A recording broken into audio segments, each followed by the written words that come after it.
My name is Don Cherez. I'm the Democrat candidate for district attorney. I was born in Fort Leonard Wood, Missouri because my father was a career military man. He was a disabled American veteran, served during the Korean War.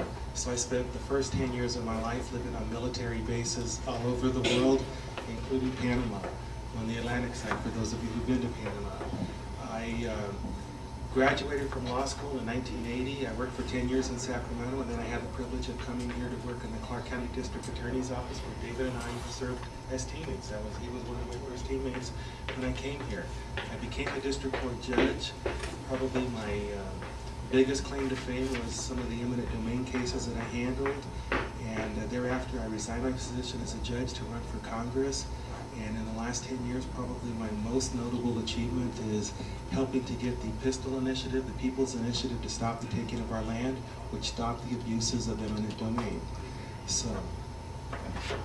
Good morning, David Roger, Clark County District Attorney.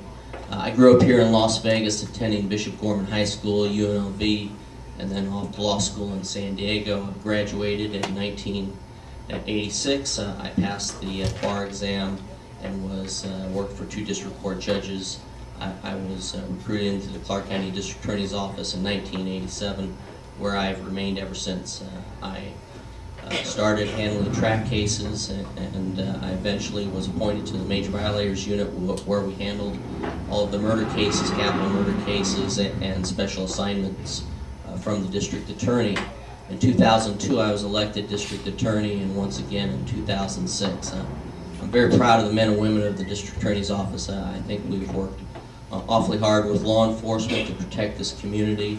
I'm very proud of the fact that since 2004, because of the hard work of law enforcement and our prosecutors, we've seen a 25% decrease in crime. We have a long ways to go, but I'm very proud of the work that we've done in the office, and I appreciate your support. Thank you. And real quick, just again, for the audience at home, please state your name before and after each question. Thank you very much. Richard Hawkins. In what way could the department be changed, including something that would need legislative approval that could actually make the administration of justice more efficient? Sure, go ahead. Don Cherez.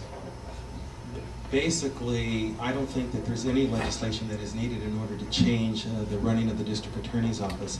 I think more it would be the ideals or the vision of the district attorney, just as with the president. You know, President Obama has one vision, President Bush and Vice President Cheney had a different vision. So I think some of the things we can emphasize are, do we want to put more resources into going after violent criminals? Do we want to spend more resources into going after white-collar crime? Do we want to spend our limited resources, going after people who get caught using drugs? Do we want to spend some time going after pimps and prostitutes that are coming into Las Vegas? That's the type of change that needs to be made. So really, nothing the legislature can do to really change that particular vision. I just think it has to be the values of the DA and the vision that he wants to bring to the office and what he feels needs to be done in the community. David Roger, Clark County District Attorney. I'm not sure that the legislature has a great deal of oversight or input into our office. However, because of the Financial Times, we are down 49 positions in our office.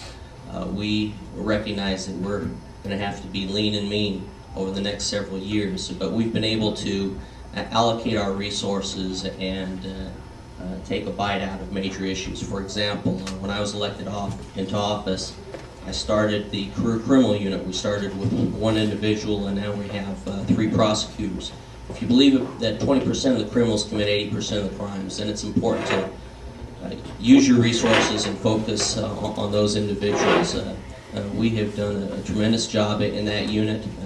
We utilize an individual criminal statute where there is enhanced penalties for those individuals who commit crimes over and over and over again. We have seen some individuals with about 18 felony convictions, and the buck stops with that unit. My charge to prosecutors in that office or that unit is to take no prisoners. And when we have career criminals were to take them out and make sure that they spend a significant time in prison. Thank you, David Roger, Clark County District Attorney.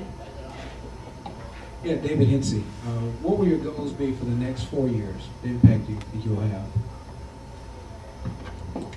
Don Shurez. Well, I guess as I stated in the last answer, I think that right now the DA's office has done a very good job in terms of going after violent criminals. I think one of the things we need to try to emphasize in the future is perhaps going after white-collar criminals. So there, in that particular sense, I would say that's probably my biggest criticism of the way the office is currently being run.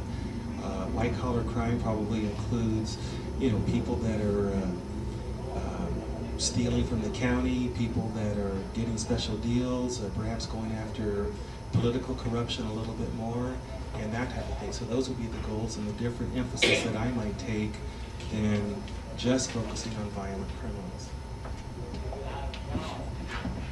David Roger, Clark County District Attorney.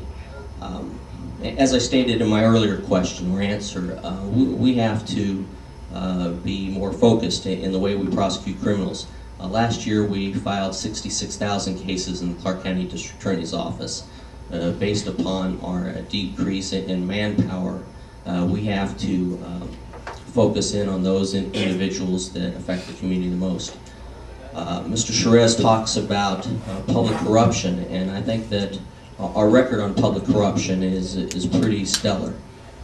We have prosecuted elected officials for public corruption charges. We are in the middle of or finalizing an investigation into the endoscopy individuals who contracted hepatitis C through medical procedures. We have also charged an individual who was this chief financial officer or chief executive officer for UMC for giving sweetheart deals to, or allegedly giving sweetheart deals to his friends in other states. And so we're continuing to work hard with our law enforcement partners and protect this community. Thank you, David Roger, Clark County District Attorney.